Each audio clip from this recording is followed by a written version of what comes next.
Absolutely. Thank you so much for the invite. Good.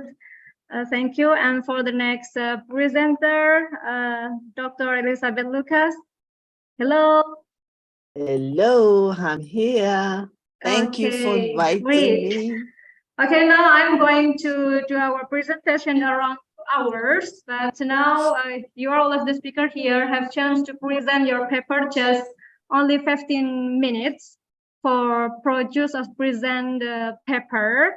And for the next session is Q&A session. It's just for about just 10 minutes. And now we go for the first presenter. I'm going to invite Dr. Michael Barron, CEO of Barron Consulting, the University of Adelaide, Australia. So please, time is yours. Thank you so much. It's a pleasure to be here. Indonesia is always a wonderful place to visit, even if virtually. And of course, occasionally I get a chance to visit in person. And every time I do so, it is indeed a highlight. Okay. If it's okay with everyone, I'll share my slides. Yes.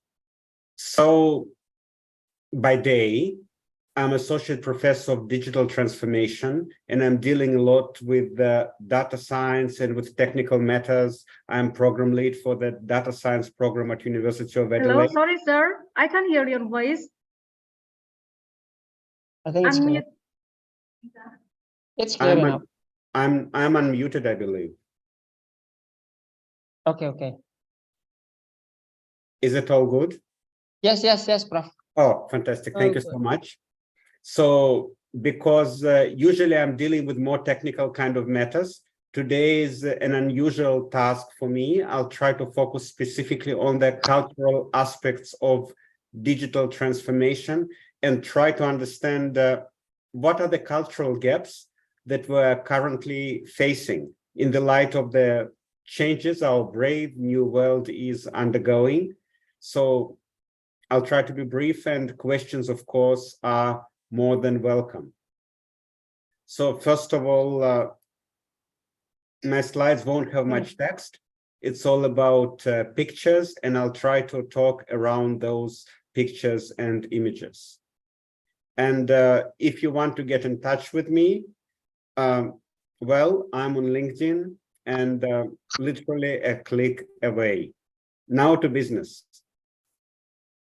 So just to clarify what digital transformation is, it's about using the emerging technologies, the digital technologies, in order to progress and to integrate all areas of society, and in order to substitute traditional processes with the digital ones.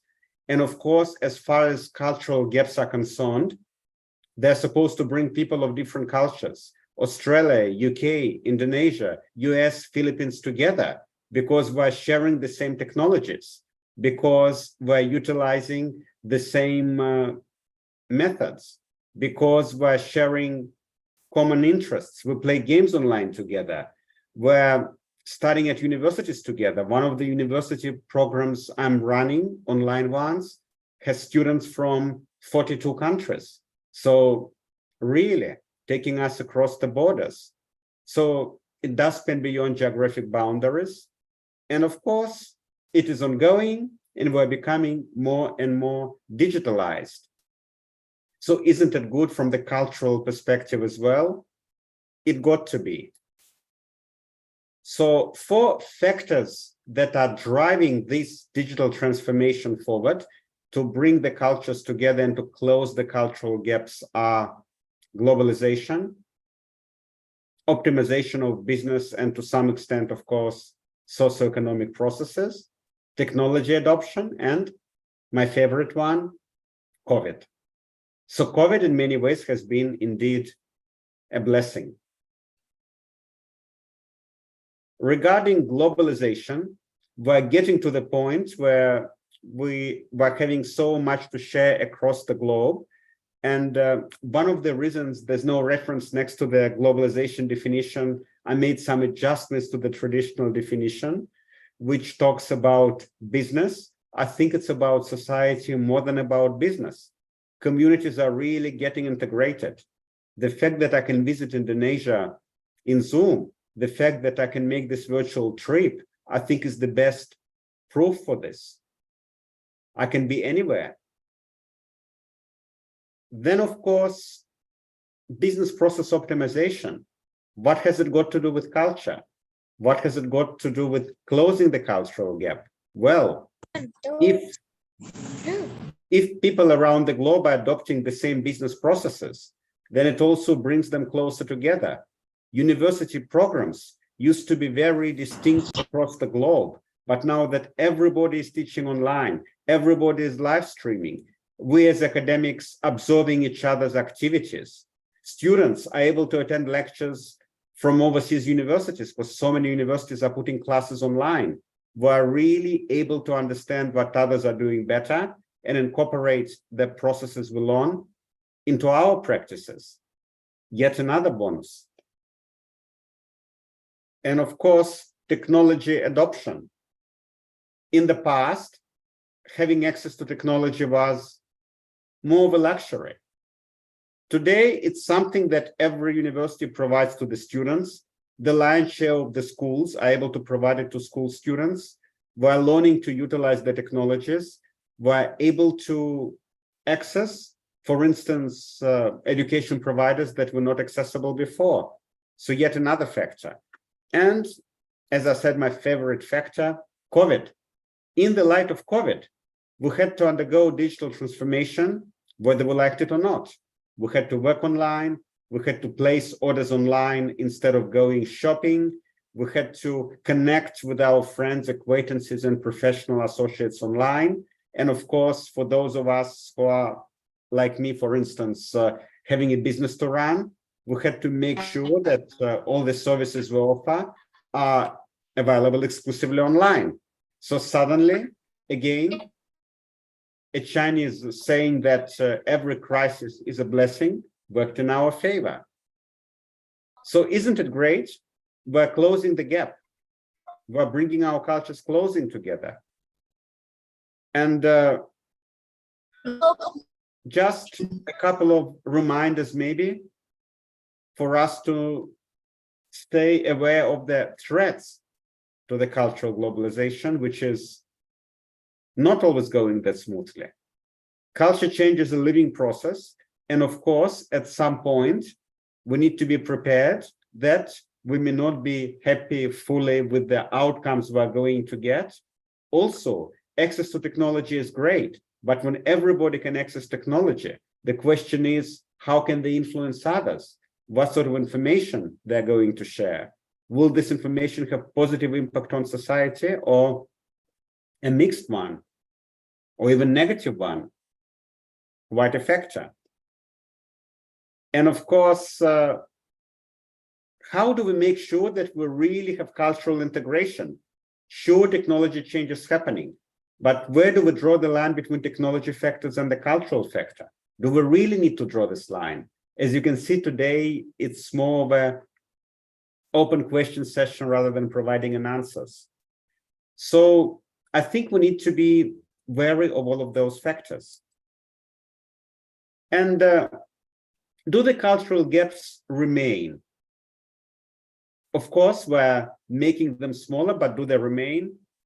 I think they do.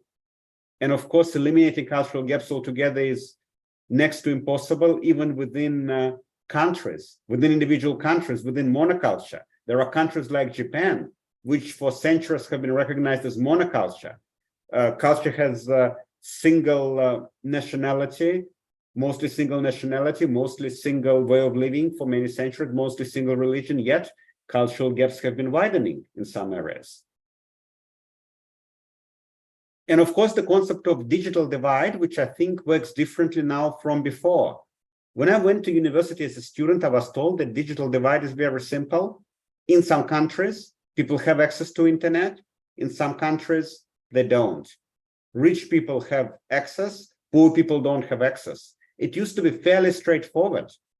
Today, it's becoming way more complex. Having access is not such a big accomplishment. But what do we do with this access? Some of my friends have access to all their resources you can imagine, but then they're utilizing their resources to play computer games.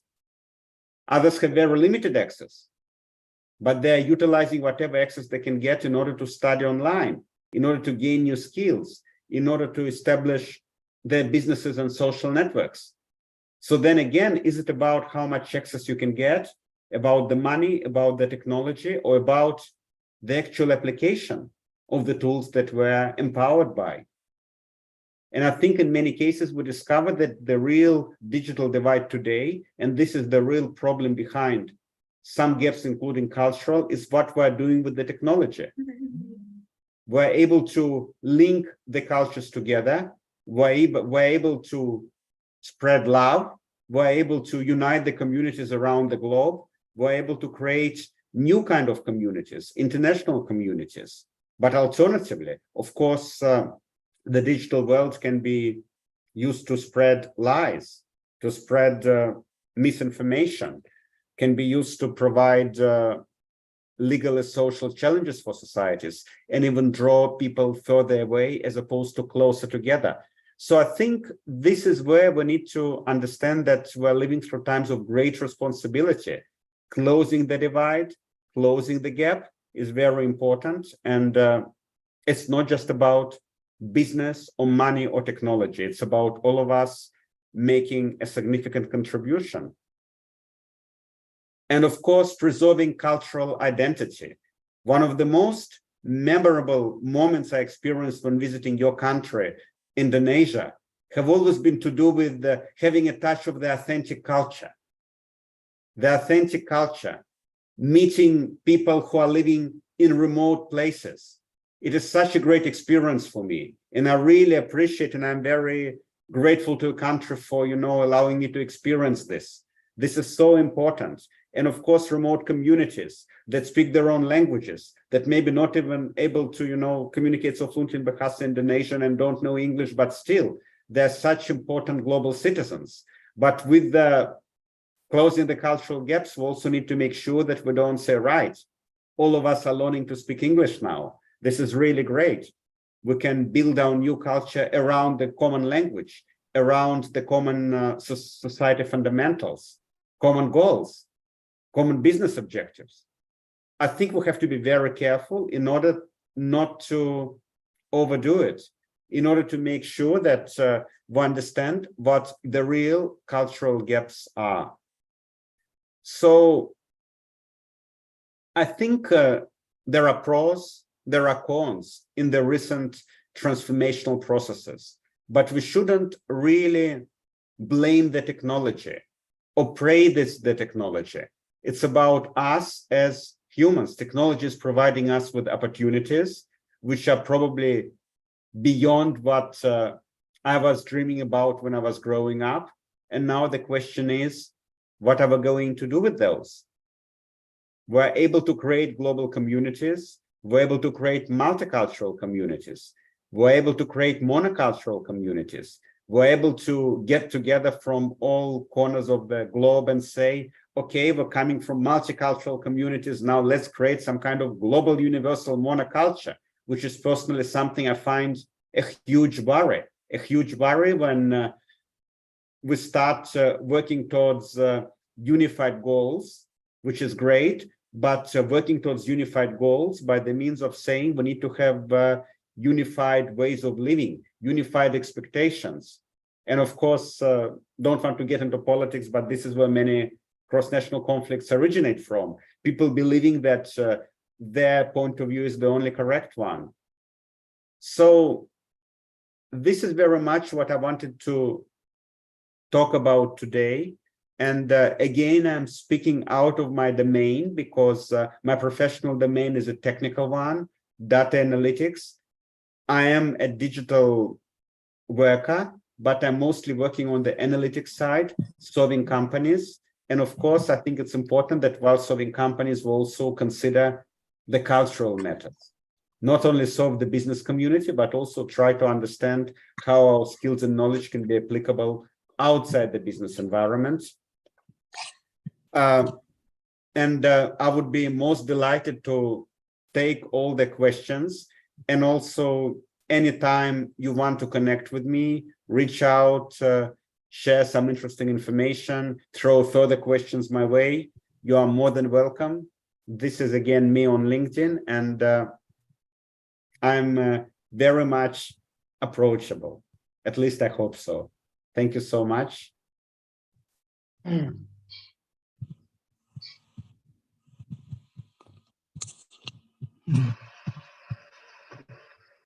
Hello, Ummu Kulsum. Okay, thank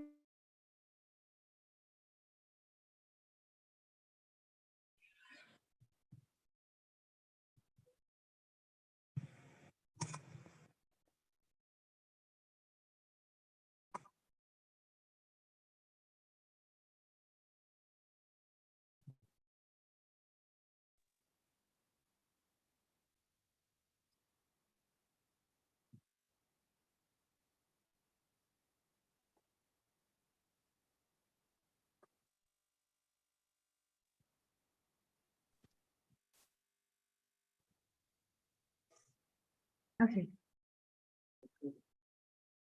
Okay, I'm so sorry. This is the trouble network here. Okay, I repeat once more. Thank you very much for Dr. Michael Barron for your presentation. This is excited presentation for us. And digital transformation make the big innovation of this world. And now for your information to the other participants who want to ask the question, you can raise your hand or you can chat on the chat box. And I after that, I will help you to read the questions. Okay, this time is yours for the other participation who want to ask the questions.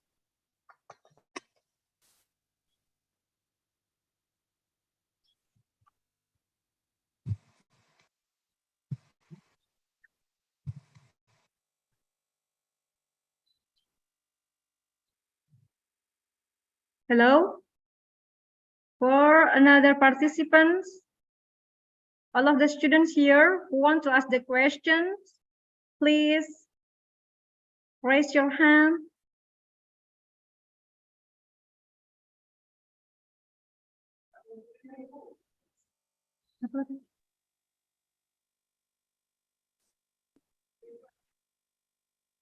Okay.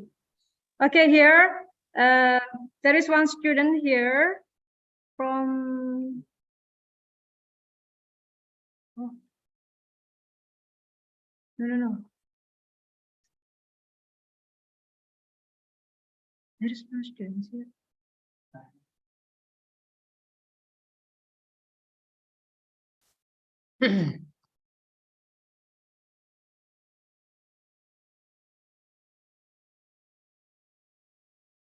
Wait.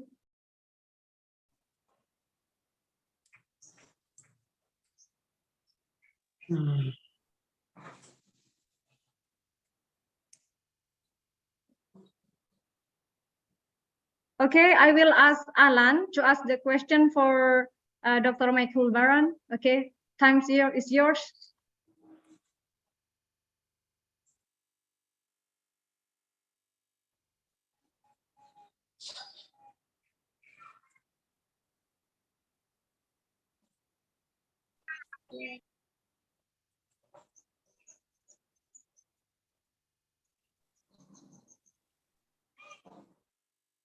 Okay, check.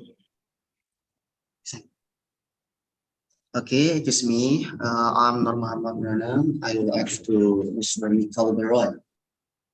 Okay, I'm just gonna ask to Mr. Barron what is the favorite culture in the Australia? Yes, it.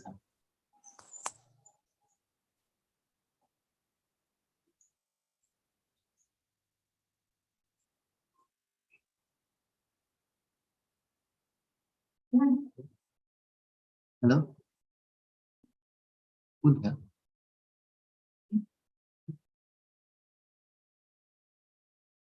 Ulang.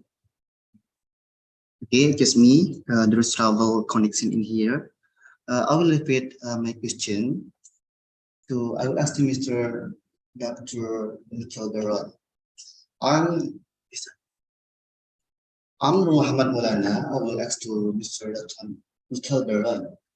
I want to ask, what is the most famous in the Australia culture? What Australia culture is most famous for, right? This is actually a very good question. I think globally, we're particularly famous for achievements and heritage of our indigenous communities, because this is what makes Australia truly unique. All the modern achievements, they have a lot to do maybe with the next generations of settlers who came over in recent centuries. So, for example, the most famous item in Australia is boomerang, which is a fairly unique hunting device, which was introduced by indigenous communities. And the way it works, you throw it, it's supposed to hit an animal, it's supposed to kill an animal, and then it's supposed to fly back to the owner. So this is quite, if it's not successful. So this is quite fascinating. And also another probably thing that Australia is getting fairly famous for recently, maybe only recently, there are so many places to visit which are still very much looked after by indigenous communities. And of course, it's like traveling to another planet, because this is probably very similar to my very special experiences I had in Indonesia when visiting places which are not modern at all. So I would say this is what makes us distinct. In other departments, we're probably not that unique, unfortunately. Wish we were more unique, but we're not.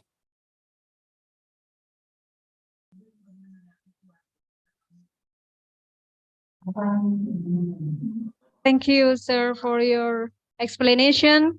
And thank you very much for your presentation and your answer just now.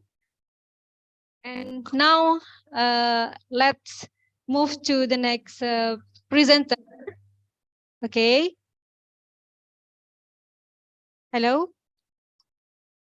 Hello. I'm going to invite Dr. Elisabeth Lucas, founder and director of Yes You Can International of United Kingdom. Okay, time is yours. Thank you so much for inviting me to this. Thank you for moderating this great webinar. And I want to say thank you to the organizers as well. I also want to express my gratitude to Professor Ummu, who really introduced me to this webinar today. And I want to welcome all our wonderful guest speakers today. And also, I want to appreciate the first speaker, Dr. Michael. Thank you for sharing with us a valuable knowledge. And now I'm just going to start straight away. I'm contemplating if I should share my slides for the first time on this platform. I will try, and then I'll just make sure that I make use of the time. So let me see if I can do that. Okay, yes, I can. Can you hear me? Am I audible? Can you hear me clearly?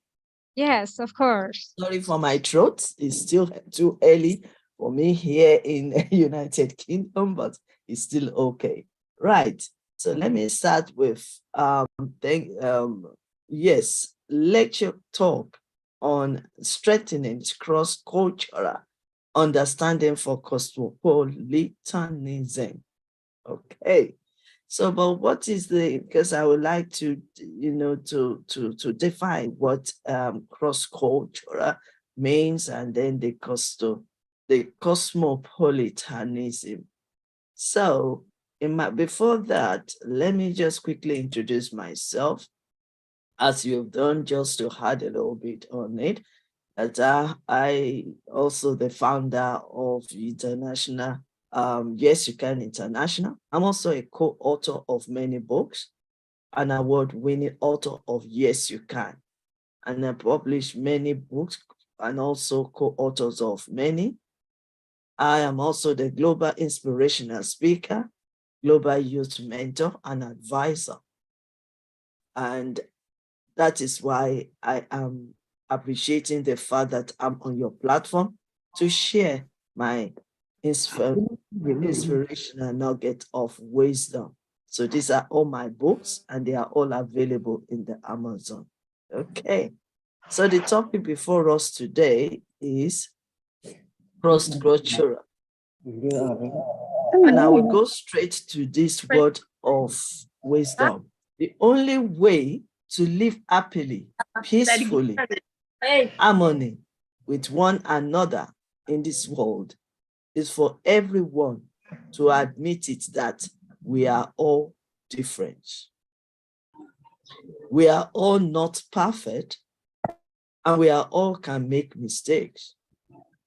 We are all have the ability to choose our tradition, our religion, way to serve God, our culture, and still respect one another. We all have the ability to choose better understanding. We bring peace and unity and love in the society. And that is why I appreciate this topic of cross-cultural, because if we don't bring the awareness of it, we won't be able to work together. Now we are working on globally.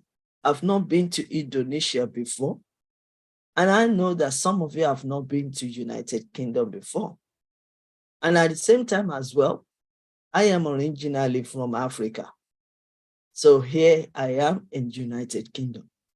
So I'm already experiencing what we call cross-culture, because my culture from Africa is totally different from United Kingdom.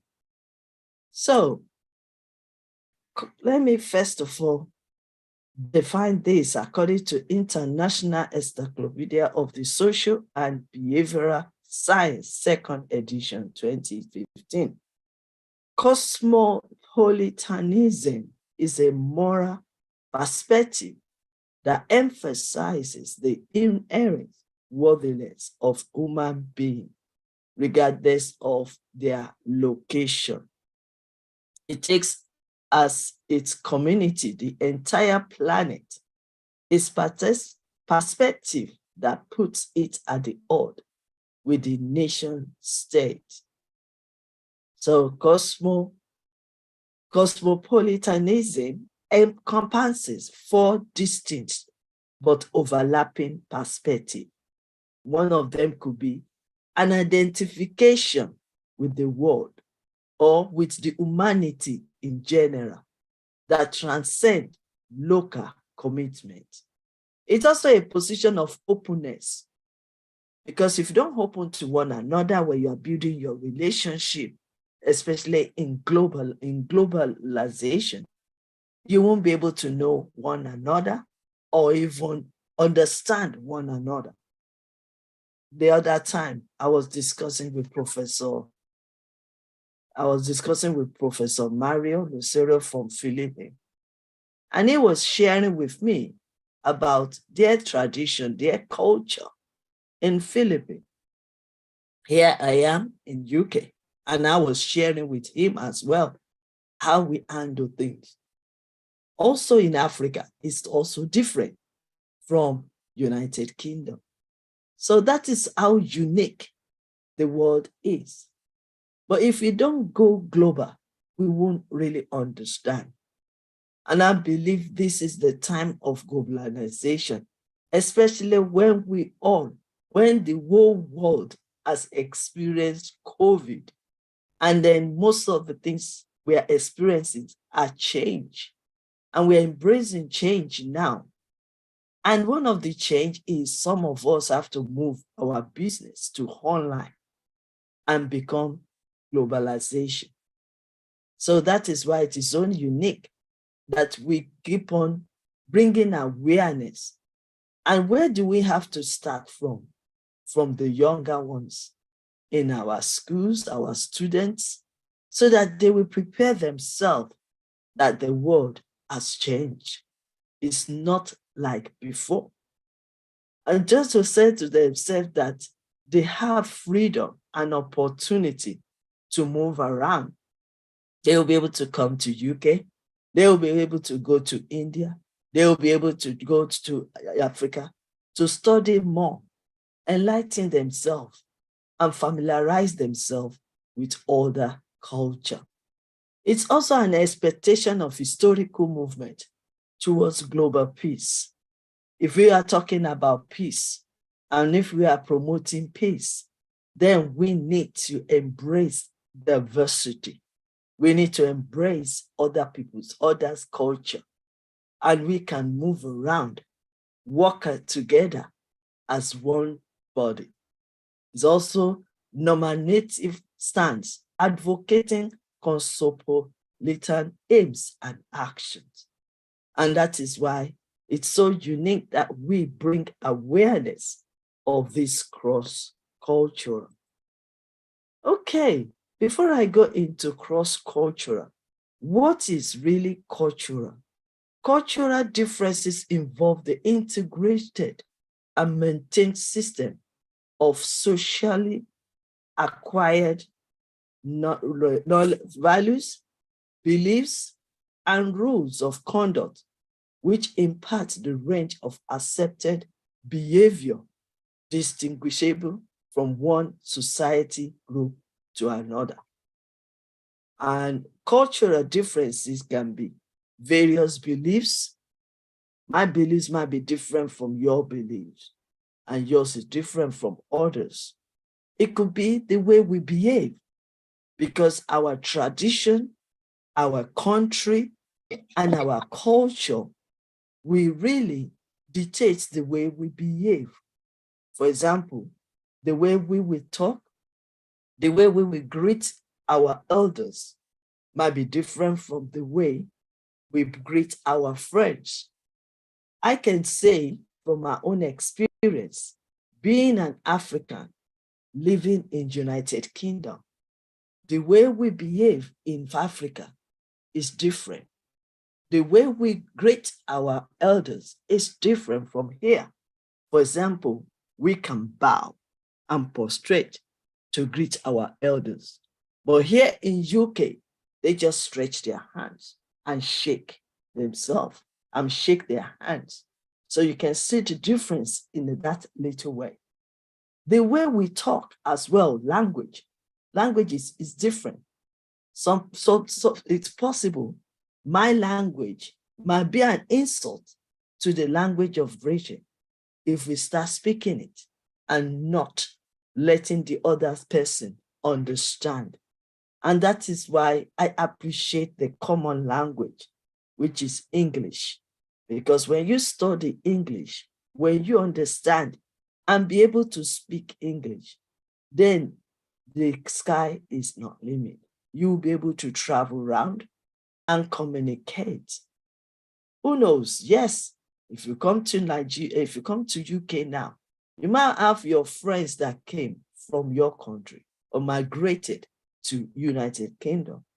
Yes, it's okay to speak your language within them. But if you want to go far and interact with others, then you have to learn English. Then practice. The way we practice is also different. How we express ourselves is different. Consider unique to members of a specific ethnicity, race, and national origin.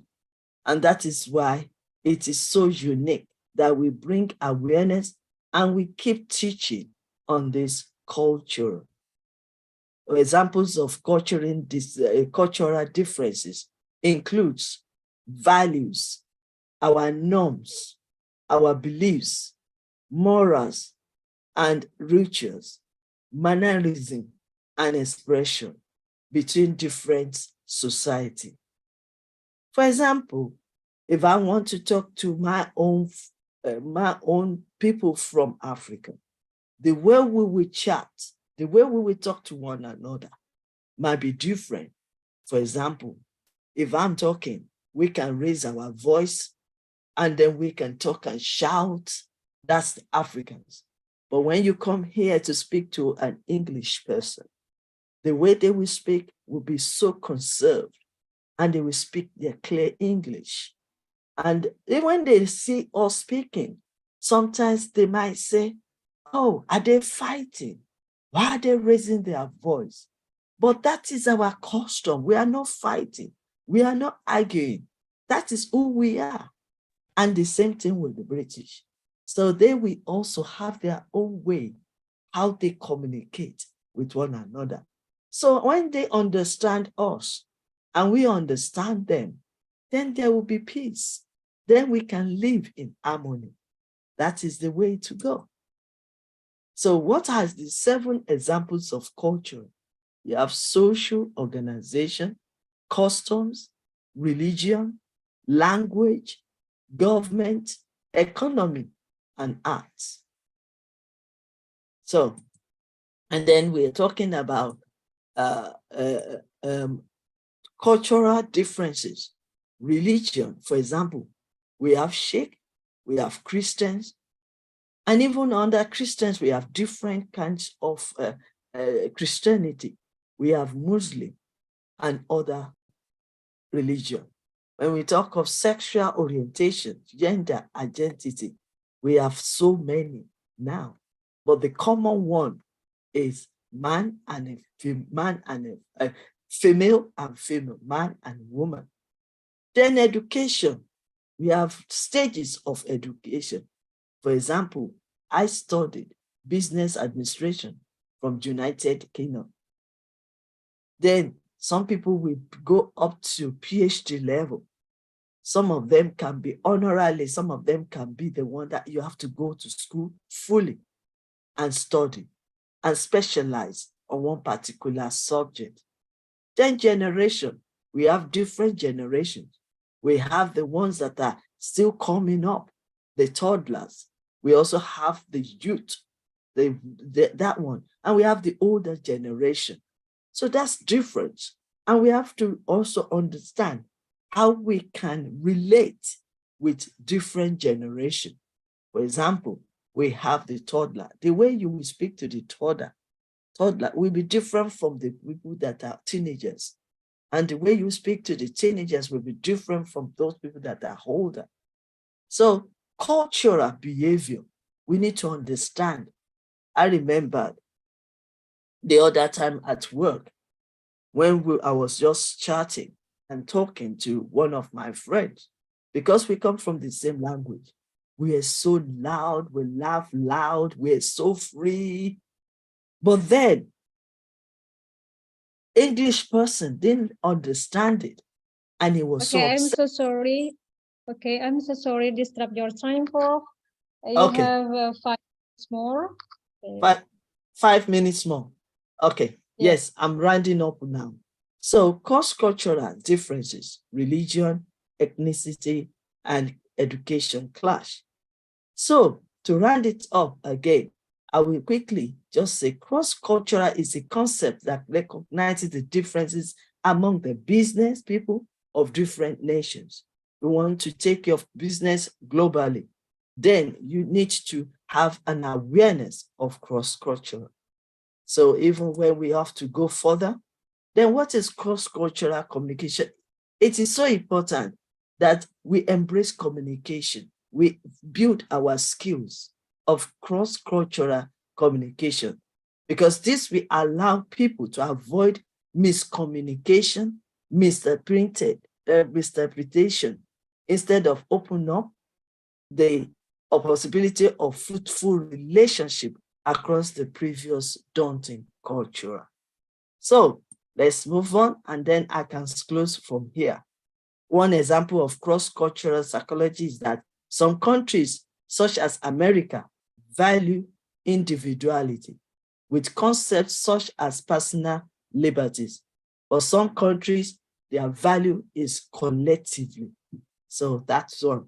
So we can overcome all the barriers. So using plain language, finding a reliable translation services, enlisting interpreters, providing classes for your employee, your student, your mate, for better understanding of cross-culture. and using virtual method of communication, using repetition, because sometimes people need to hear it twice before they can understand it. And then we can respect one another. So on this note, thank you so much for inviting me. And I believe that we will keep learning and building communication skills and proper understanding for us to work together and also to have peace within our society. Thank you. Okay, thank you very much for your presentation. It's so fantastic, Prof. And I can conclude that culture cannot be taught. We can know our culture by living.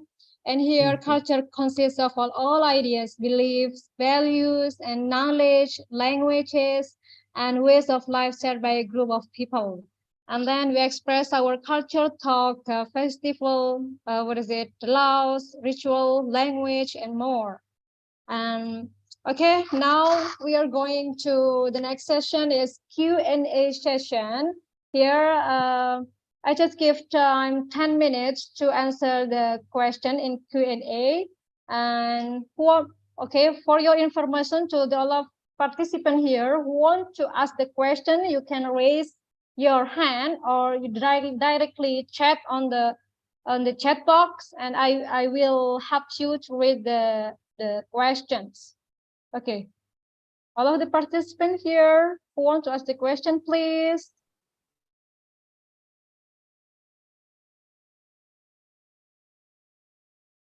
Okay, Intan. Okay, Intan, please, time is yours to ask the questions. Okay. I want to ask to Professor Dr. Elisabeth, what culture do you like from Indonesian culture? Sorry, I didn't hear you properly, please. What did you say? What culture do you like from Indonesian culture? I've not been there yet. And that's a challenge you are throwing to me. To be honest, I need to start learning. You just throw that challenge to me and I will start learning before I come to Indonesia. So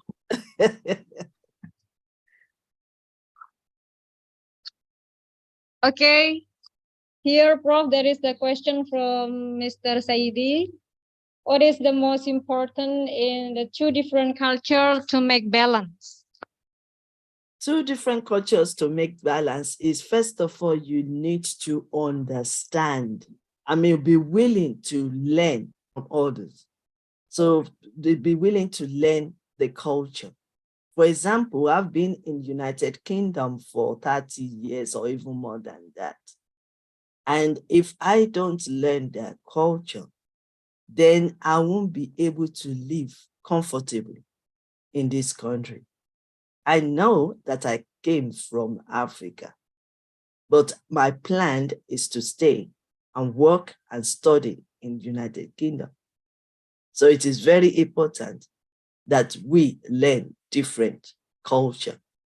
Because if you don't learn that, you will be misquoting and guided wrongly. If you don't know their culture, you'll be frustrated as well. If you don't know their culture, you might even upset the other fellow, because maybe the way you are doing things might be different from the way they are doing it, and they are upset that you are crossing your boundary. So, but when you understand their culture, then you can limit yourself and then you can do according. Because unless if you only come to United Kingdom, for example, for just holiday, I don't expect you to know all their culture. It took me years for me to learn their culture and also adapt to their culture. And that is how important it is to learn different culture. I hope I've answered your question. Okay, thank you for Prof. Dr. Queen Elizabeth. And I want to ask you questions. What the most unique culture in United Kingdom and in Africa? Can you give me experience or that? Right. One of the culture of this country is time management. When they say their time is 10 o'clock, I remember when I first came to this country and I had doctor appointments, to go and see the doctor. And they said I have to be there 10 o'clock. Me coming from the other side of the country, our 10 o'clock could be 10:15, or anything else can happen on the way anyway. I got there 5 minutes past 10. They told me, sorry, you've missed it. So I have to rebook it again for another 1 month for me to see the doctor. So that's how serious. For example, if you are traveling and you have to jump into the train to go to somewhere else, if you miss your train for 5 minutes, no, not even 5 minutes, 2 minutes, you've missed it. And maybe you have to wait for another 1 hour for you to get another train. Whereas, and the train here or bus here, you can stay for 1 hour or 30 minutes on the bus stop. Because that is, they have to walk towards their time. But in where I came from, if you miss the bus, you can jump into something else, bus, train. So I have to adjust myself and time myself because they are timekeeping culture in United Kingdom. So that's the example. Okay. And then from us as well in Africa, our culture of greeting one another is different from here. For example, if you want to greet an adult, it's so different. You have to greet them by bowing or prostrate. And also the language you will use, it has to be respect in it. But here, they just say, hi, Mike. They just shake your hand. That's the difference. Culture. And you can't be upset that an Englishman is greeting you to say, hello, Elizabeth. Shake your hand. You can't be upset because that is their culture. That's the difference. Okay, thank you, Prof. But if I want to go to your country, can you give me advice what the culture that have to learn first before going to your country? Maybe what aspect of the culture that we have to comprehend? Okay, the first thing is learn to speak in English. I think that is common. Okay, so language is very common. Then the second one, time management, like I said. So if you're 10, they look at it that your 10 o'clock must be 10 o'clock. So you have to be alert. Probably you have to use the alarm so that you can walk yourself, so that you can get to the place on time. The same thing will happen. You have to plan ahead your journey because anything can happen. So if you don't want to miss your appointment, you have to plan. For example, if your appointment is 10 o'clock, you have to make sure you plan at least. It depends on how far, where you are to where you are going. So you have to plan ahead and making sure that you have put in place, bear in mind that there can be delayed and there can be traffic and there can be any problem on the way. So you have to plan. Your plan is you have to meet your target, you have to meet your time to pick up, to join the bus or the train. So that is one of the examples. Their clothing is different. You can see the way I'm dressing. So they dress, but they still embrace diversity. So my sister, you can still dress like this to office because we have something we call human rights and we have something we call equal opportunity. And then we have something we call diversity. So you'll be free in terms of dressing, but their culture is getting on smart to work, even if you have to dress the way you're dressing, as long as it is smart. That's it, culture. So fantastic. Okay, here there is Mr. Alan from Manado. Hello, Mr. Alan from Manado. Do you want to ask a question for Prof. Dr. Queen Elizabeth? Okay, time's here, please. Well, thank you for giving me a chance to speak directly. Hi, Prof. I'm from Manado, North Sulawesi, Indonesia. Well, people say my hometown is nearby the Philippines. We are located in the north of Indonesia. My question is, how can we relate between the cross-culture understanding and intercultural competence? Are those two different terms? Are those connected, or what do you think? Thank you. You're talking about the competency of the culture and also the understanding of the culture. Am I right? Yes. Is that your question? Yes. Okay. The first one is, the understanding. You need to probably thank God for technology now. Maybe you need to start studying. You can be a friend of Google and Google some of the culture of Britain from there, or also watch some videos from YouTube, even ask questions from others. Especially, I know you might have friends from UK, for example, or you might have friends in your class that comes from Nigeria or Africa. So you can also ask them. Like this kind of conference we are having now is also unique because you'll be willing to learn and also to ask questions for better understanding. So that is where you will get your knowledge and understanding. But when it comes to competency, now you want to act on it. So you need to be consistent in your studying, be consistent in willingness to want to know it and also to act on it. So in that case, for example, you can watch videos, the videos from Britain or the videos from Indonesia, so you can watch and see the way they are communicating and see the way they are doing things. So when you say, because since you are not here yet, or you can even have a friend that comes from UK, you can be friends to them and get closer to them, and then probably ask them questions and also consistently be doing whatever they are doing if you are really interested in it. And that one will give you competence because you're doing it consistently. And what you are doing every day, every time, you will get used to it.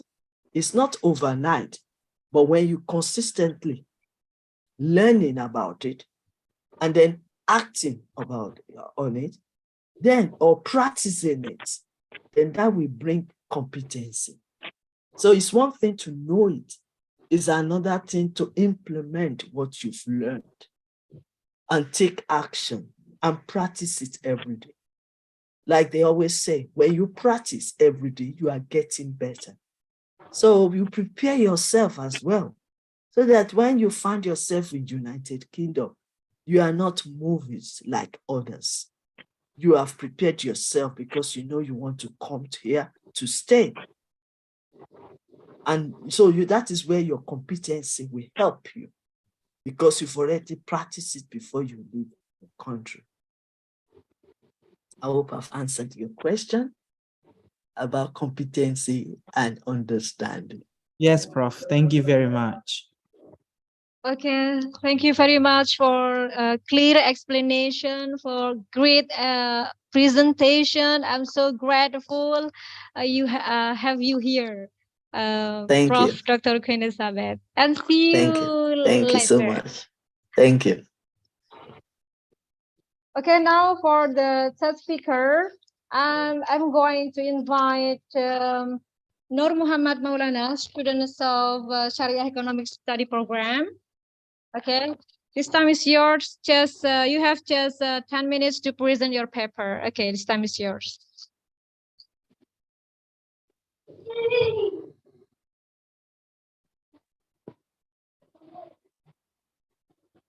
Unmute, Alan, unmute. Unmute, hello, unmute. I didn't hear your voice. Okay, I'm sorry. Okay. In this middle moment, I will say Assalamualaikum warahmatullahi wabarakatuh. Okay. In the name of Allah, the Lord of the Buddha Master and the Creator of the universe, peace and salutation always be upon the noble Prophet of Islam, Muhammad sallallahu alaihi wasallam, who is the author to learn the Globalization, which is full with science, technology, and responsibility. And so, for his thought, his companion, and for his faithful striving along Islam. Okay, ladies and gentlemen, in this beautiful moment, I will say thank you very much. Especially to Mr. Abdullahi as a director of M.Pd Bahasa in Madura, and honorable to our moderator today, Ms. Ummu Kulsum M.Pd, and honorable to Mr. Dr.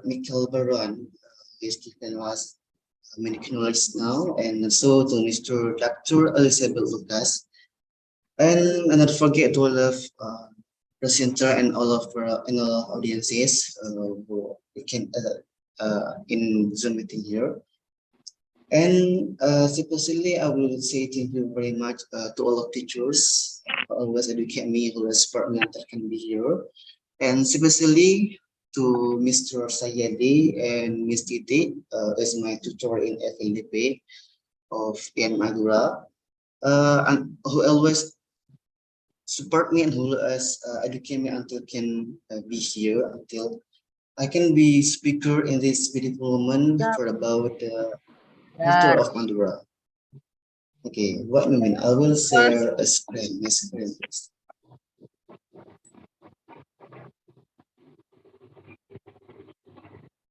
Okay.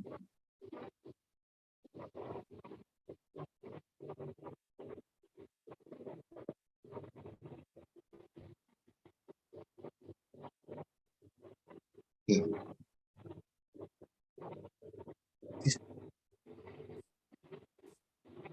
Okay, in this video moment, I'm love Madura, so I will talk about the culture, one of culture in Madura. I mean that is old towns. Okay, in this video moment, I will talk under the title Tong Music as Economic Empowerment and Local Identity of Madura. Okay, before continue my presentation, I will introduce myself first. My name is Mohammad Maulana, but everyone call me, my parent, my friend, and all of my friend call me Alan. So that is same with our student is now Alan from Mr. Alan from IAIN Madura. Okay. In this moment, I will talk about the title Tong Music as Economic Empowerment and Local Identity of. Okay. Okay. How we call it? Actually, there are many names of old double or but we can say it by we can call it old double, tong or go. And actually, that is a duplication word in Madura language. So firstly, it's old double, and we come with duplication, and it's the old double, tong or go. So how we call it? That is up to you guys. Up to you. If you can call it old double, tong or old go. Okay. For example, next old double. Okay. Maybe you ask to me, what is older? Okay, I'll explain to you what is older first. Okay, the term older itself by some modern people come from a slang word which is developed into olgawa and become fluent as older. Older music is development of tong music in terms of quantity, types, and instrument and use of technology. Okay, but characteristic of all dawul, the characteristic of all dawul's music are dominated by percussion from instrument such as drum, flying, tuk-tuk, trompet, kantongan, kendang, sarong, and gong kempu. It is a character of music. And how much percentage of music will come to? Actually, like this, the music will require at least minimally at least 15 personals. Some are in charge of playing musical instrument, some are singing, some are doing certain dance and choreography. So like it's minimal personal of the music. There was 15 personal minimal until 20 and 20. Okay. If you ask me what is the video, you can look for it. You can search, you can watch in YouTube or Instagram and others for what talk. Okay. If the beginning, okay, this is a story of the beginning of musical Dawul in Madura. Okay. Why I say Madura? Because actually a lot in other Madura, the whole Madura, there was older. But now we will talk about Old Dawul in Madura. Okay. From the first second speaker, there are a lot of opinion about the origin of Dawul music tradition. One of which was the power outage on Madura. In Madura Island for 3 months in the 990. Okay, I'm sorry, I'm so 100% now because before this I never talk with other persons, especially in abroad with abroad person. But because in Madura, I can talk with 100% from abroad. I'm so sorry. I'm so excited about this. Okay. Okay. Then threat and accusation call it after this now. Yeah, as explained to you all. Then threat and accusation call it semut irong, or in Madura language call it bilistel. This association was originally created to entertain local residents through a life identity. Okay, until the flow of time, many achievements of the Semut Irong were obtained. For example, being the first winner in the national level music and dance part of competition, which was held at Taman Mini Indonesia Indah or TMII in 2006. Okay.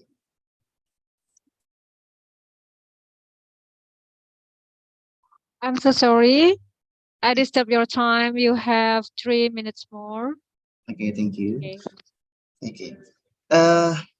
And since then, Semut Irong was asked and asked to become the entertainment team in welcoming foreign guests in Indonesia, in Jakarta especially, such as on 26 November and in 2007, welcoming the president of Ecuador. Early 2008, welcoming the arrival of Sultan of Salam and Weathers. So there are many events that also music that be some percent important in agenda one and even in market Indonesia percent. And actually not only some event that is going in Madura, but also one videos. This is the picture I get from my YouTube channel. I have a YouTube channel named Alan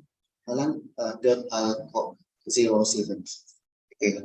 This some of picture in the all of Madura, and actually there are in Madura, but I take a sample from the Madura that I think that is so beautiful.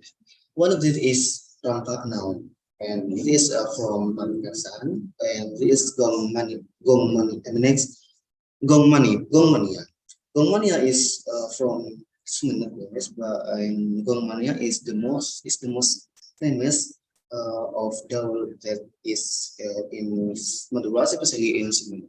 Also, there was Tarak Bulan, there Tarak Bulan, Lancing Tresna, Lancing Senamati, Lancing Tresna from Kadur Pamekasan, is from Bumbungan Pamekasan. Also, there was Cemba Sekira, Alam, and any others Daul that was in Madura. Okay. This last guys, the main course in innovation of Montreal and with increasingly sophisticated development, will thus become a whole make of pride, victory, and rest anxiety. With the full updating of the tongue music, more and more things are entered into the music, such as increasingly stunning decreasing music that intrinsically attain, making the music often invite main activities, such as the anniversary event of Sampang yesterday, which was accompanied by 24 pages of music down from for setting to be highlighted by many other agents and invite many spectrum from various parts of the project. Okay, actually, I want to talk more in this particular moment, but I think my time is up. I will give to our moderator, Ms. Ummu. Thank you very much. Okay, thank you very much for your great presentation, Alan. And I can conclude that there are so many culture of Madura, and every regency has so many different culture. It's so fantastic. And now, okay, now we are going to Q&A session. Who want to ask the question? You can raise your hand, please, for all of the participants here.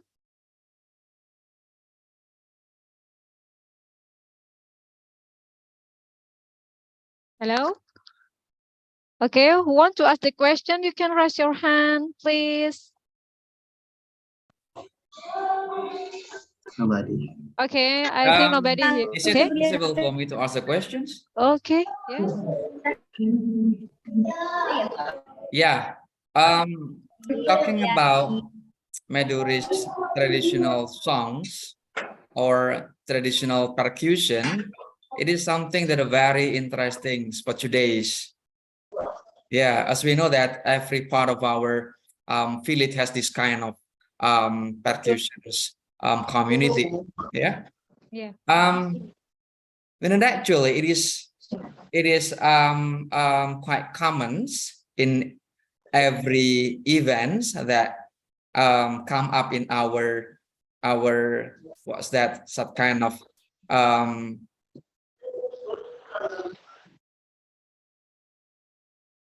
traditional events, such yesterday in what's that an event done in Pademau district, yesterday. And when we talk about this one, actually it is not something that are very crucial, I think, because it is something that appeared in 10 years recently, 10 years before. My question is dealing with these ones. It is really our original one in Pamekasan, for example, in Pamekasan, for example, or it is a kind of community that appear because of the need, because of the need of the village itself, to show that each of the village has a kind of community to show what's that? I mean, it is showing people that they has that kind of the group itself. When we talk about this one, I already read some kind of book that wrote by Helen Beaufort, with the title of the books Lebur, Seni dan Arak-arakan Madura. Okay, Seni dan Arak-arakan Madura. And I never know that in that book tell about Old Daul. What I'm and that book is only Tong Tong, like that's one, So do you think that this kind of percussion community is the origin one in Pamekasan, or it is come up because of the need of the regency itself? Thank you.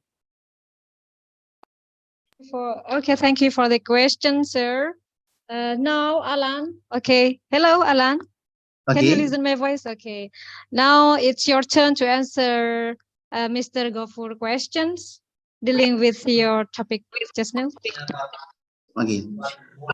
Okay, thank you very much to Mr. Gafur from the Madura. It's a beautiful question for me.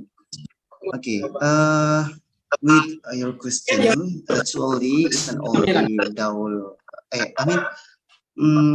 Actually, there are many differences that we got because and I was asked to some person that he one of a principal of old music in Blumbungan, and he said that old is really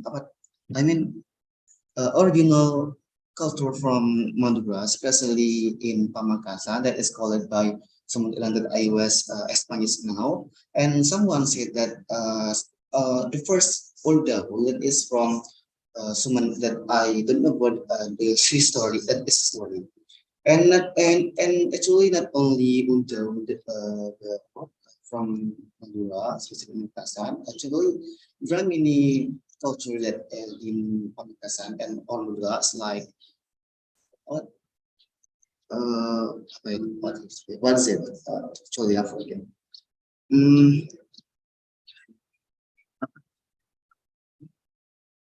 Say it.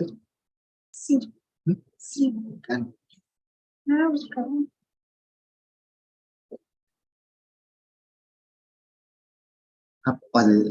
Sorry. What?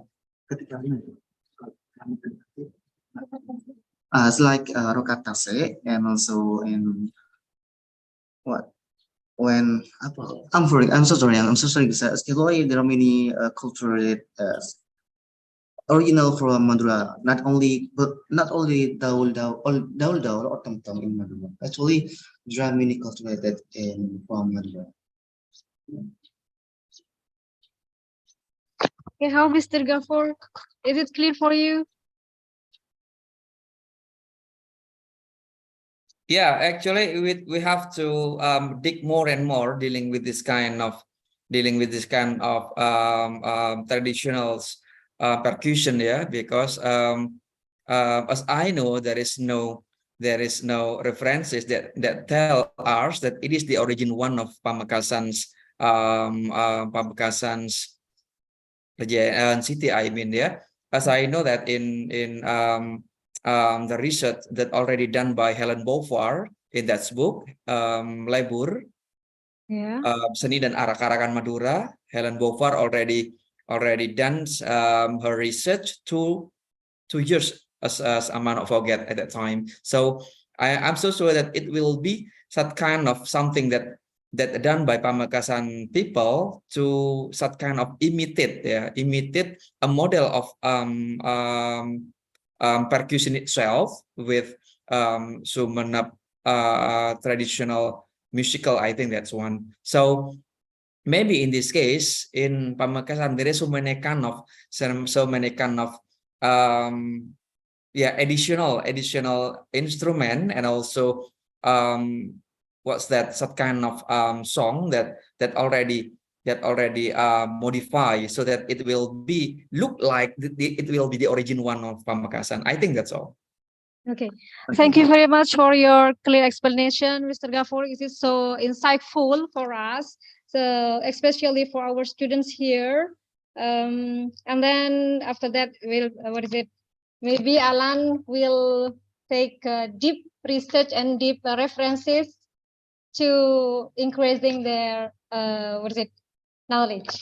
Thank you very much, Mr. Gafur. And also thanks so much for Alan from IAIN Manado, the secretary of TBI IAIN Madura. Thank you for coming in this stage. Thank you. Okay. Thank you for inviting me. Okay, I will. take a note for the moderators. Yeah, Mr. Alan will be joined with us in next events. Okay, maybe Mr. Alan, do you want to ask question for our students here?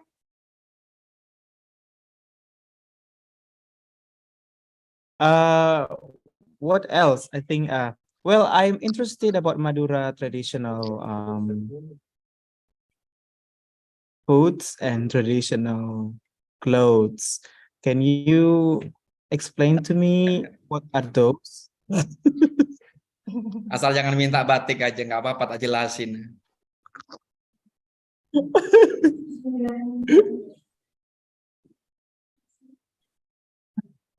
Okay, Alan. Okay, Muhammad Maulana. Can you Okay, couch yes. the point of his questions? Okay, I'm so sorry. Please repeat again to Mr. Alan from India in Manado. Okay, Mr. Alan, you can repeat the question because he didn't listen. Yeah. I'm interested about your traditional foods and clothes. Can you explain to us? Because I never been there once Okay. in my life. Yeah, okay, I get. Okay. Okay, thank you very much to Mr. Alan. Yes, Alan and you Alan. Okay. Both of them. Thank you for your interesting to Madura food and food. And what? Actually, there are many food, especially in Madura, but the promise to Indonesian country is sate lalat. Okay, sate lalat. That is sate that is in I get from a phrase from my teacher and my friend that sate lalat is sate, but it's like actual unusual sate, but it is have some special taste that in sate lalat. And the kind of sate lalat, some usually some is usual sate, but a small meat. This is difference from another sate. And the sate Madura has a special taste that you can, if you eat sate Madura, you will buy and in the next part. And until Habib Jafar, he's interested to stay in Madura. And if about the clothes Madura, maybe that you know from that in sitting in this country, in this country, is the cloth of Mr. Sakira. This white and red colors. Okay, how, Mr. Alan? Can you catch the point of his answer? Is it clear for you or clear enough? Yes, it's clear. That's why Manado also sells lots of Madura sate everywhere. Do you have that philosophy or something? Do you know that philosophy of sate Madura, or do you have background on it, or what else? No? Okay. I'm just sorry, sir. Actually, I like sate Madura and always sometimes I buy sate Madura, but until now I don't know about the philosophy of community. So maybe you can ask to the next presenter, Eka. Maybe maybe they know about the philosophy of sate Madura on others.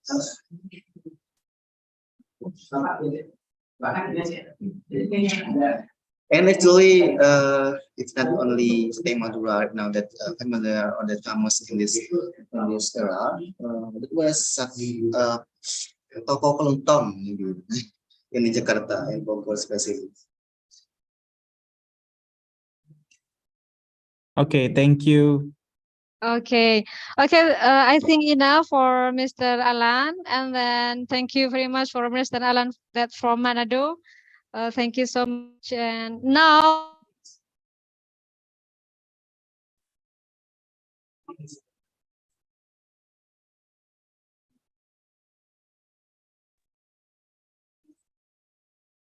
Sorry, Miss Ummu Kulsum. Hello. Okay. Okay, now I'm going to invite Nur Kamilah, the student of TBI, Tadris English Department. Okay, I have give you 10 minutes to present your paper. Okay, so please, time is yours.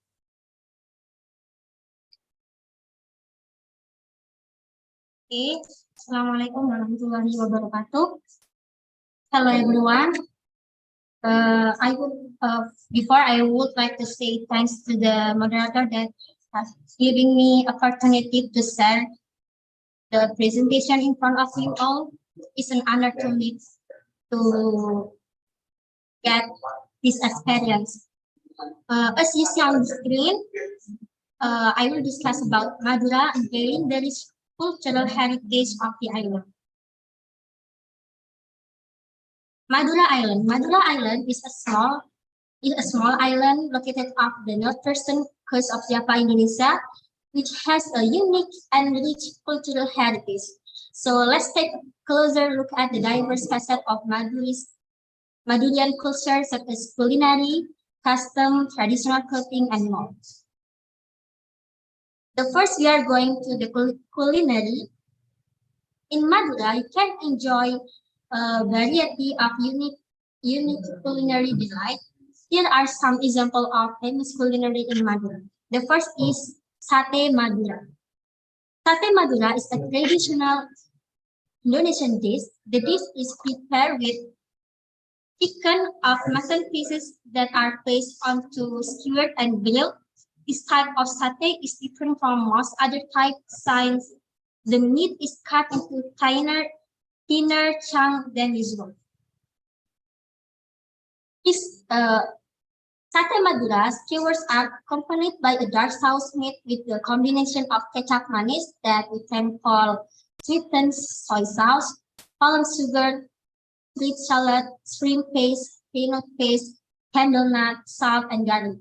If made with a chicken, the dish is served in a peanut sauce, while the mutton version often comes served in the kecap manis. Usual accompaniments for Sate Madura include rice cake that are wrapped in banana leaves and sliced that we can call, in Madura, we can call lontong.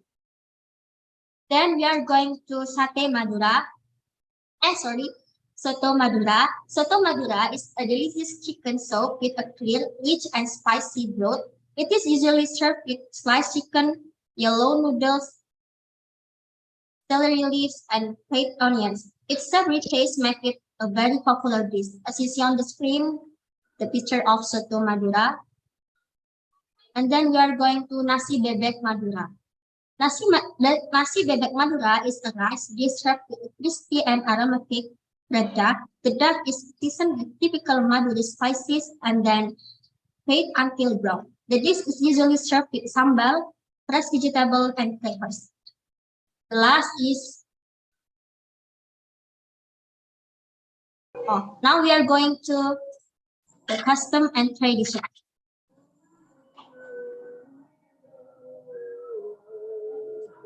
As you see on the screen, there are Karapan Sapi, Batik Madura, Celurit, and Rokat.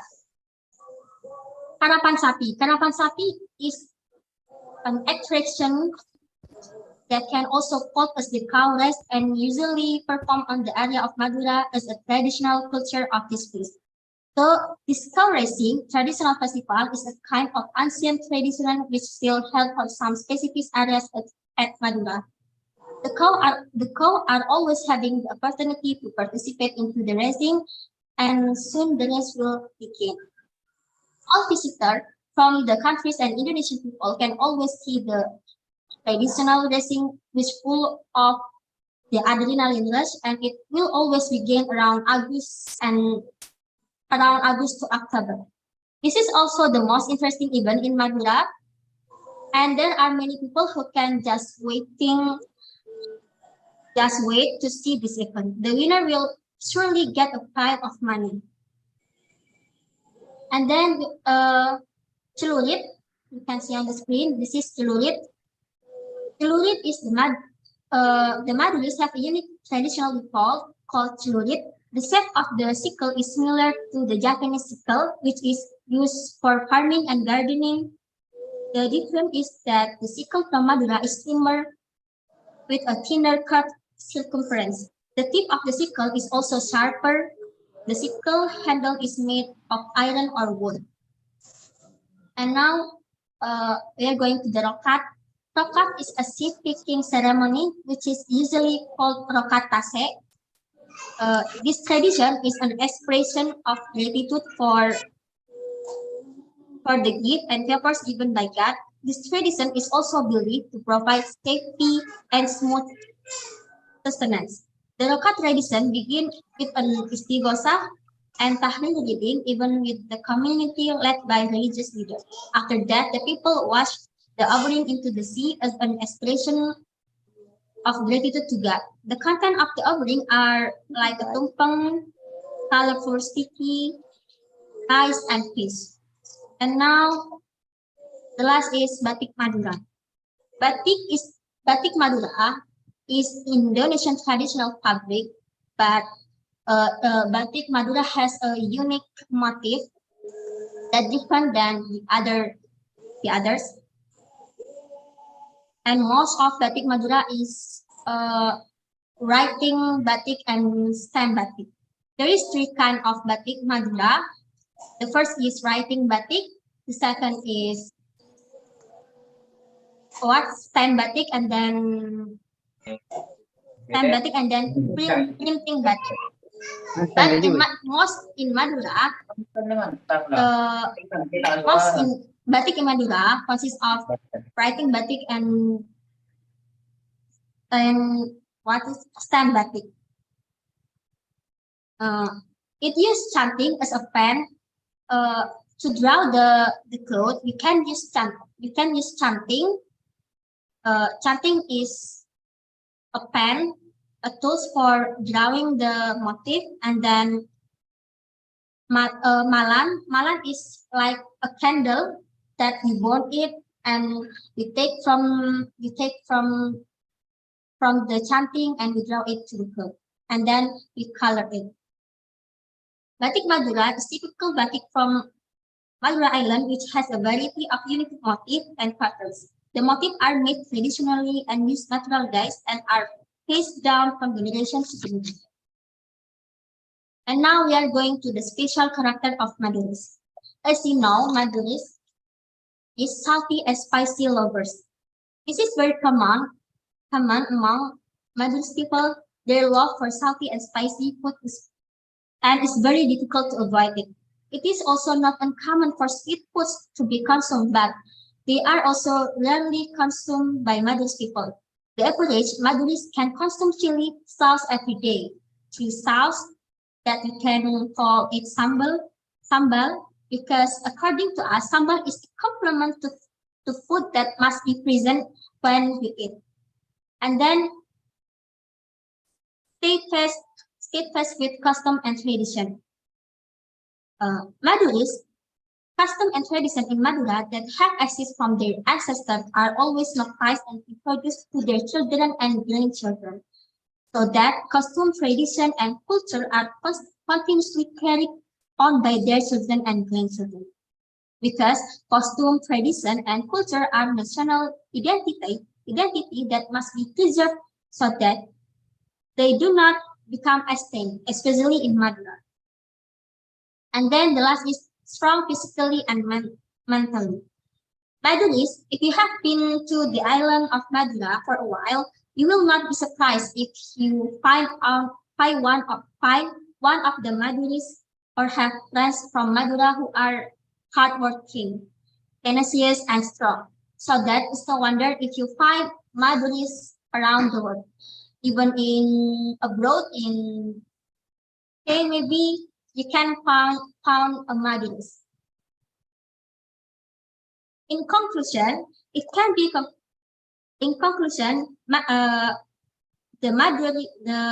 cultural wealth of Madura is a valuable heritage that reflects the uniqueness and diversity of the Maduris people. The typical Madurese culture can be seen in the tradition of Ulures, art and crafts, religion, and the stunning natural beauty. The cultural wealth of Madura is an asset that needs to be maintained and promoted as an integral part of Indonesia's rich and diverse cultural heritage. In order to strengthen cross-cultural understanding for cosmopolitanism, an explanation about Madura's culture can be a window that opens our horizons to human diversity. By appreciating and understanding Madura's culture, we can move toward a more inclusive, respectful, and enriching society. I think that's all from me. I beg to the moderator. Thank you for your attention. Okay, thank you for your great presentation. And I can conclude that unveiling the rich cultural heritage islands, we express our culture through food, tradition, festival, and then ritual. And the last is the special character of Madura. Okay, thank you for your presentation. And now we are going to continue in Q&A session. Okay. For your information, who want to ask the question, all of the participants, you can raise your hand or you can write on chat box. Okay. Okay, Mr. Alan. Is it for Just me now to dealing with your ask you? question. I have a question actually. Okay, I have a Philosophy question. of Since okay. I'm a Madura swasta, as Ibu Kaprodi said. Okay, sir. Okay, this Yeah. time is yours. Okay, Bu Kaprodi, which one? Bu Kaprodi? Okay. Yeah. Madura swasta. Madura swasta. Just a little bit questions, yeah. Just a little bit question. When we talk about Madura, I'm very proud of Madura because I'm going to make the origin one of mine, yeah. The origin one of mine because I'm Madura swasta and I'm stay here for 25 years, yeah. Okay, is it possible, Bu Nina, to call me Madura swasta since I'm stay here for 25 years? I think you are naturalization. Okay, my question for Nur Kamilah, yeah, for Nur Kamilah. Yeah, when we talk about Madura, talking about the tradition, talking about the origin one, and also talking about how the Maduris gives that kind of a big contribution for our Nusantara. For example, when we talk about the contribution of Arya Wirata in establishing Majapahit, yeah, would you like to give us that kind of explanation dealing with the contribution of Maduris people for establishing Majapahit kingdoms?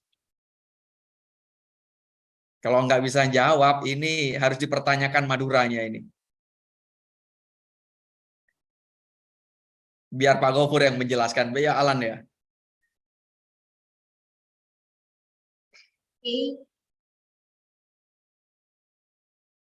Can you repeat the question? Okay, thank you. I'm going to renew my questions. Yeah, could you explain us as a Maduris? I hope you understand about the history of Maduris and also the establishing of Majapahit Kingdom. What is actually the relationship between Maduris people with the establishment of Majapahit Kingdom? That's one. Okay, give me a little bit time to answer the question. I will. Kalau nggak bisa, buka prodinya yang bantu jawab. Atau moderatornya juga bisa bantu jawab. Yeah, give me time to answer your question because it's so complicated question for me. Kayaknya Pak Gafur tuh bisa jawab soalnya sudah dinaturalisasi itu. Harus. Saya nggak malu ditanyain orang supaya orang Madura harus tahu. Masya Allah.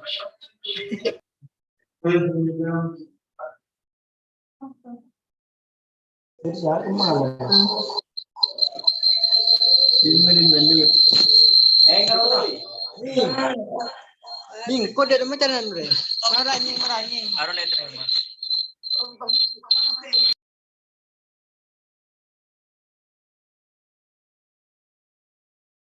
Nur Kamilah.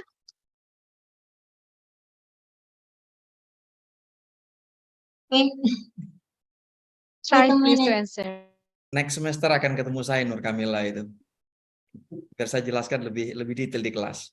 You give me a complicated question. Enggak complicated. Kalau ngaku Madura enggak complicated itu. I am a teenager, so that I I don't understand about history in Madura, but I know the culture, the Madura's culture. But if the history, I will study later. Okay, Okay. you have to ask to your parent ya. Okay, if your parent doesn't answer, see on me 24 hours. Okay, maybe the others participant who want to share, want to try to answer Mr. Gafur questions, like Mr. Alan from Manado or That's Miss good. That's good. Nina. That's good. I only know that Madura is a part of Majapahit. Yeah, was part of Majapahit. So Madura is the territory of Majapahit. So maybe the cultures of Madura is influenced by the Majapahit, and maybe also the systems of the rule governed in Madura is also come from Majapahit. And among the maybe Madura's heroes or persons in the ancients also become one of the persons that also help Majapahit in conquering other territory, because at that time Majapahit is so big and like to conquer any other territory. I think Madura is a part of the dignity of Majapahit. I think so. I think So yeah. Okay.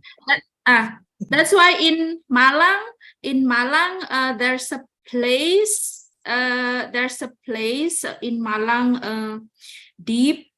In Malang, we have a place that all are the Madurist persons, and I think that they are also come from the Majapahit. Maybe. Oh, Mr. Gafur, maybe. Is it possible if I share a little bit of my material dealing with these ones? Yes. Possible, yeah? Okay, just a Yes. little bit, and then a couple of minutes. Which ones?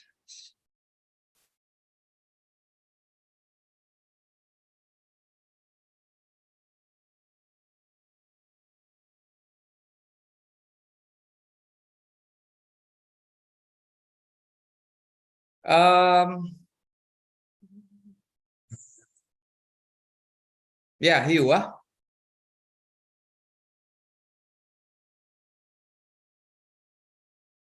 Okay.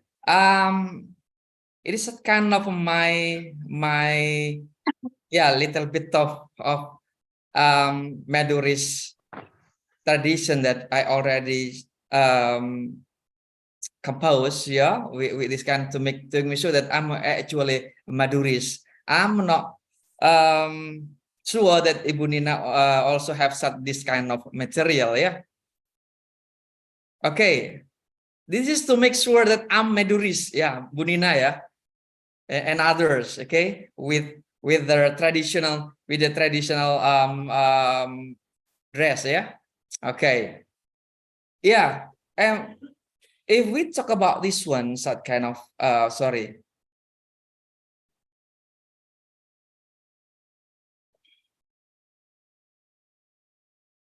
Yeah, I already told you that actually Madura has that kind of a deep relationship between the beginning of the beginning of Majapahit, because after Singosari Kingdom already already danced by Jaya Katwang at that time from Kediri, and then Raden Wijaya, the prince, the prince will be hiding since Sumen at that time with Arya Wiraraja, Arya Wiraraja, and at that time Arya Wijaya advised him to back to Jaya Katwang, and then Jaya Katwang will be give some kind of tanah perdikan that we call hutan tarik, that's what we call in Japanese jalmo moro jalmo mati. Siapa yang datang ke situ pasti dia akan mati at that time.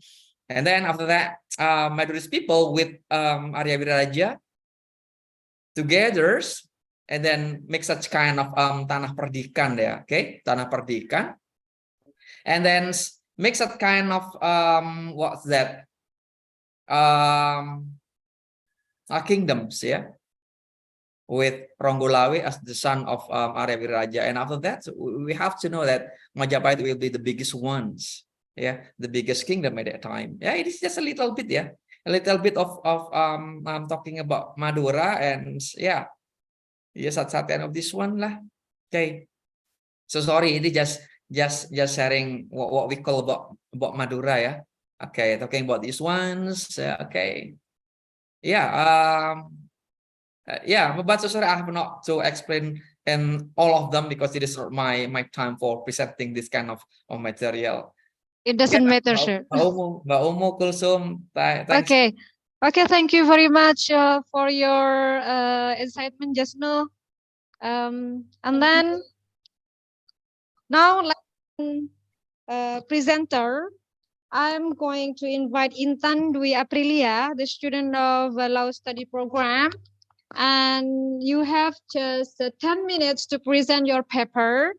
And so please, time is yours. Thank you.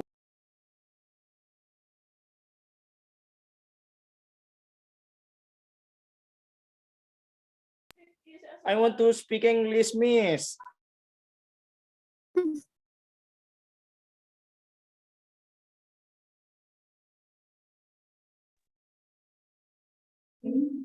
Okay.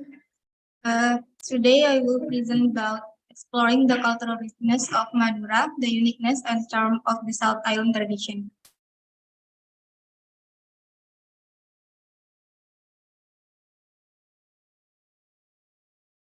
Pulau Garam is the nickname for the island of Madura. This is because the island of Madura produces quite a large amount of salt.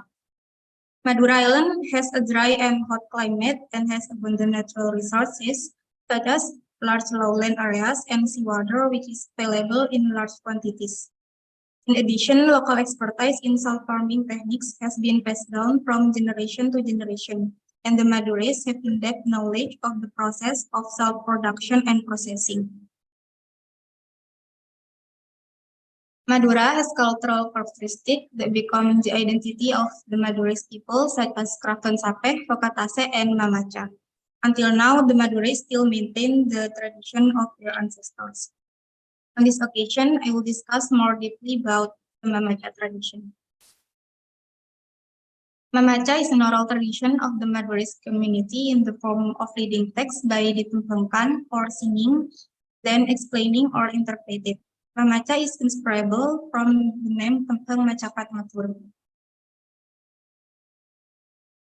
Tempeng Macapat Matura is a traditional poem in which each stanza has a gatra or line with a certain number of syllables with a sound ending called the guru sound. There are 9 types of Tempeng Macapat Matura. The first, Tempeng Salangit, is a tempeng that depicts love stories. The second, Tempeng Pucung, is a tempeng about riddles. The third, Mecil, is tempeng that expresses and describes feelings of sadness. The fourth, Mas Kumandang, symbolizes a child who is still in the womb. This tempeng contains advice to a child to always be devoted to parents.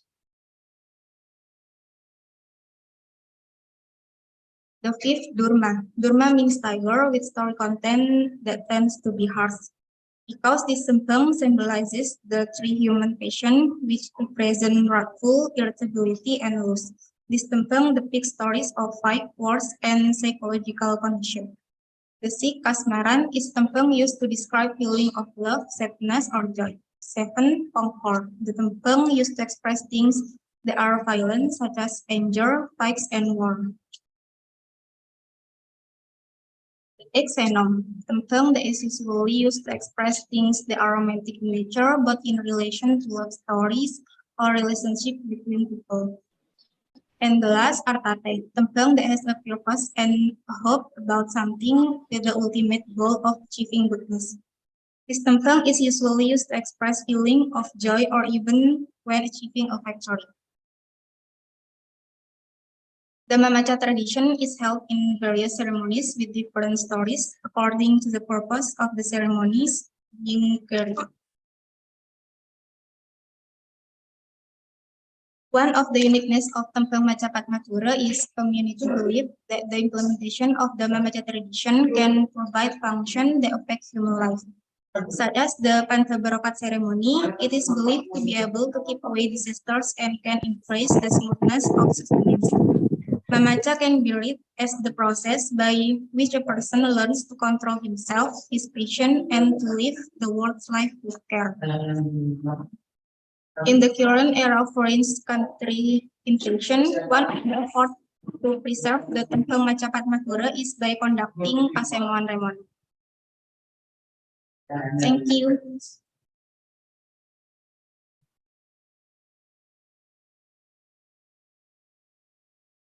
Okay, thank you for your explanation, your presentation, Intan Dwi Aprilia. It's about exploring the cultural richness of Madura. This is so excited presentation, and now we are going to the next session. It is about Q&A session, and by information to all of the participants who want to ask the question, you can raise your hand or chat in the chat box. Comes is your.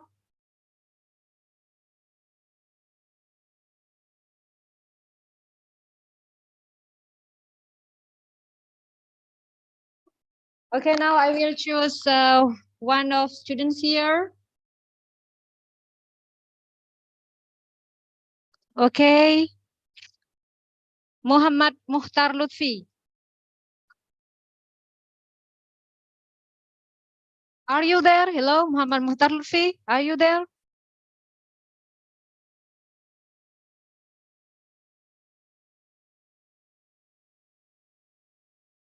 Okay, another participant maybe, or lecturers here who want to ask the questions for Intan Dwi Aprilia.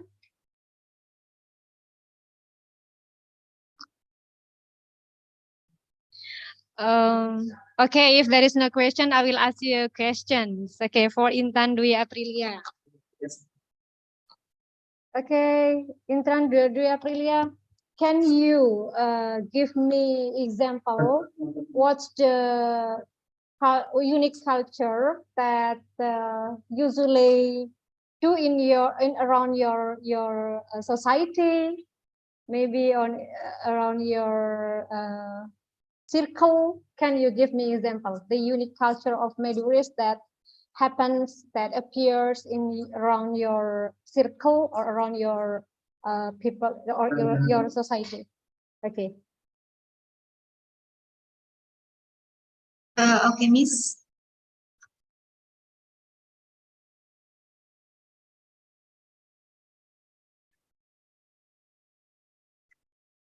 Okay, can you catch the point of my question?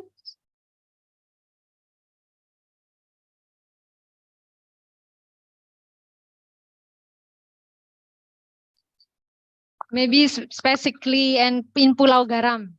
Okay. Can you tell us about your experience that you found around the society there? Can you give me explanation about it?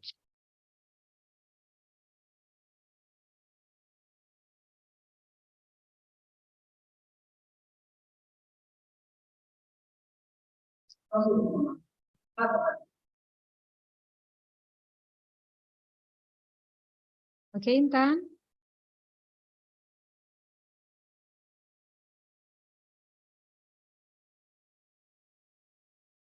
just give me simple example that you know circle in around your circle.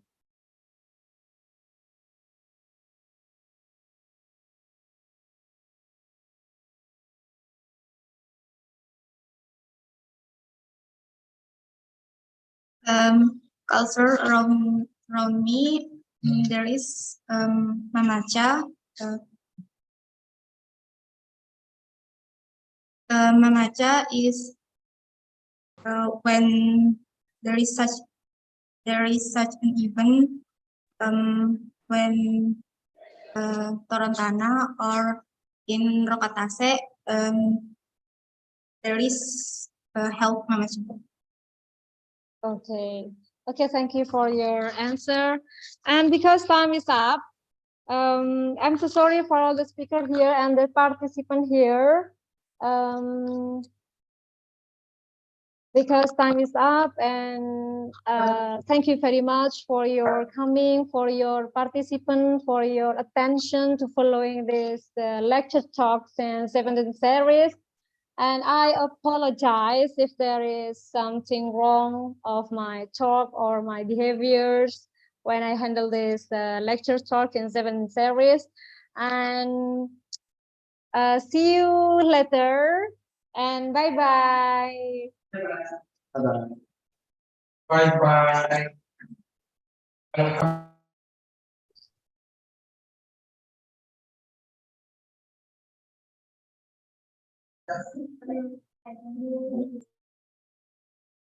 Okay, now.